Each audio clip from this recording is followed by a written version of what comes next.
বঙ্গোপসাগরে তৈরি হবে ভয়ঙ্কর নিম্নচাপ। এই নিম্নচাপ থেকে তৈরি হবে কি ঘূর্ণাবর্ত। আবহাওয়া দপ্তর জানাচ্ছেন যে আগামী দিনে বঙ্গোপসাগরে ঘূর্ণাবর্ত, নিম্নচাপ এবং লঘুচাপ তৈরি হলে ঘূর্ণিঝড় তৈরি হতে পারে। আজকের আপডেটে কি দেখাচ্ছে, বঙ্গোপসাগরে ঘূর্ণাবর্ত তৈরি হবে নাকি ভয়ঙ্কর নিম্নচাপ তৈরি হতে যাচ্ছে তা আমরা দেখে নিচ্ছি। এছাড়া আজকে এবং আগামীকাল বাংলাদেশ ত্রিপুরা রাজ্যের বৃষ্টির কি সম্ভাবনা আছে, এই সপ্তাহে পড়া নিম্নচাপ বা বৃষ্টির কি সম্ভাবনা রয়েছে তাও আমরা দেখে নিচ্ছি। আজ 8ই জুন রবিবার 2025। দেখুন আজকের দিন থেকে দেখতে পাচ্ছি বঙ্গোপসাগরের আন্দামান দ্বীপপুঞ্জ হয়ে মায়ানমার এবং থাইল্যান্ডের উপকূলের দিকে, বঙ্গোপসাগরের পূর্বের উপকূলের দিকে নিম্নচাপগুলি রয়েছে। আর এই নিম্নচাপগুলি বঙ্গোপসাগরের উত্তরের দিকে এগিয়ে আসবে আগামী দিনে আবারও। এই নিম্নচাপ থেকে আগামী 11 তারিখ 12 তারিখের মধ্যে তৈরি হবে লঘুচাপ, আর লঘুচাপ থেকে তৈরি হতে পারে ঘূর্ণাবর্ত। দেখুন আগামী দিনগুলিতে আপডেট যদি আমরা নজর রাখি, তাহলে 10 তারিখ 11 তারিখের মধ্যে গেলে মোটামুটি একটা ঘূর্ণাবর্তের পাকের মতো দেখা যাচ্ছে 11 তারিখের মধ্যে। উড়িষ্যা এবং অন্ধ্রপ্রদেশের সাইড নিয়ে এই ঘূর্ণাবর্তের পাকের মতো থাকবে এবং নিম্নচাপগুলিও উড়িষ্যা ও অন্ধ্রপ্রদেশের উপকূল ধরে 12 তারিখের মধ্যে উড়িষ্যা, অন্ধ্রপ্রদেশ, কলকাতার উপকূল, এছাড়া বাংলাদেশ ত্রিপুরা রাজ্যের দিকে ওই নিম্নচাপগুলি থাকবে, যেটা দেখতে পাচ্ছি। 13 তারিখের মধ্যে গেলে এই নিম্নচাপগুলি বাংলাদেশ, ত্রিপুরা, মায়ানমার এবং থাইল্যান্ডের সাইড নিয়ে বঙ্গোপসাগরের পূর্বের উপকূল ধরে থাকবে।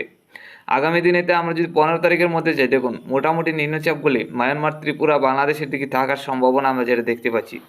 16 তারিখের মধ্যে গেলে একটা ঘূর্ণাবর্তের মতো পাক তৈরি হবে, আর নিম্নচাপগুলি আন্দামান দ্বীপপুঞ্জ, মায়ানমার এবং থাইল্যান্ডের উপকূল ধরে থাকবে। এই ঘূর্ণাবর্তের পাকের কারণে দেখুন 17 তারিখের মধ্যে গেলে ভারী থেকে অতি ভারী নিম্নচাপ যেটা দেখতে পাচ্ছি। আর এই নিম্নচাপগুলির কারণে বাংলাদেশ, ত্রিপুরা রাজ্যে ভারী থেকে অতি ভারী বৃষ্টি হবে। তো বন্ধুরা, ঘূর্ণাবর্ত বা ঘূর্ণিঝড় তৈরি হওয়ার সম্ভাবনা দেখতে পেলাম না। ভয়ঙ্কর নিম্নচাপ তৈরি হতে যাচ্ছে আগামী দিনে। আগামী 13 তারিখ থেকে এই নিম্নচাপগুলি প্রবেশ করবে বাংলাদেশ, ত্রিপুরা রাজ্যে। আগামী 18 তারিখ 19 তারিখ পর্যন্ত একটানা ভারী বৃষ্টি হবে। এখন দেখে নিচ্ছি আজকে এবং আগামীকাল বা এই সপ্তাহ ভরা নিম্নচাপ বা বৃষ্টির কি সম্ভাবনা ত্রিপুরা, বাংলাদেশে। আজকে সকালের মধ্যে যেটা দেখতে পাচ্ছি, ত্রিপুরা, বাংলাদেশে একাধিক জেলা মোটামুটি পরিষ্কারই। বাংলাদেশের সিলেট, আসামের শিলচরের দিকে কিছু মেঘলাভাব থাকলেও বৃষ্টির সম্ভাবনা তেমন নেই। আজকে দুপুরের মধ্যে গেলে মোটামুটি পরিষ্কারই থাকবে, তাপমাত্রা থাকবে 33 থেকে 34। আমরা যেটা দেখতে পাচ্ছি, বিকালের মধ্যে কিছু নিম্নচাপ মায়ানমার হয়ে চট্টগ্রাম, আমাদের ত্রিপুরা, আসামের শিলচরের দিকে এগিয়ে আসার সম্ভাবনা, যা থেকে হয়তো হালকা পাতলা মাঝারি ধরনের বৃষ্টি হতে পারে আমাদের ত্রিপুরা, চট্টগ্রাম, আসামের শিলচর, বাংলাদেশের সিলেটে বিকাল থেকে সন্ধ্যা রাত্রির মধ্যে। এছাড়া মধ্যরাত্রির মধ্যে গেলে মোটামুটি পরিষ্কারই। আগামীকালকের মধ্যে গেলে দেখতে পাচ্ছি সকাল থেকে পরিষ্কার মেঘলাভাব থাকলেও আমাদের ত্রিপুরা রাজ্যে তেমন বৃষ্টির সম্ভাবনা থাকছে না। দুপুরের মধ্যে গেলে মোটামুটি পরিষ্কারই, নিম্নচাপ বা বৃষ্টির কোনো সম্ভাবনা নেই।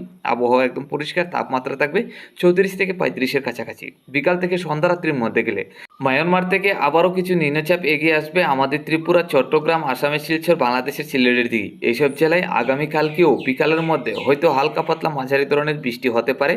তাও মায়ানমার থেকে এই নিম্নচাপগুলি যদি প্রবেশ করে, তাহলেই বিকাল থেকে সন্ধ্যা রাত্রির মধ্যে হালকা থেকে দেখুন মাঝারি ধরনের বৃষ্টি আমাদের ত্রিপুরা, চট্টগ্রাম, আসামের শিলচর, বাংলাদেশের সিলেটের দিকে থাকবে।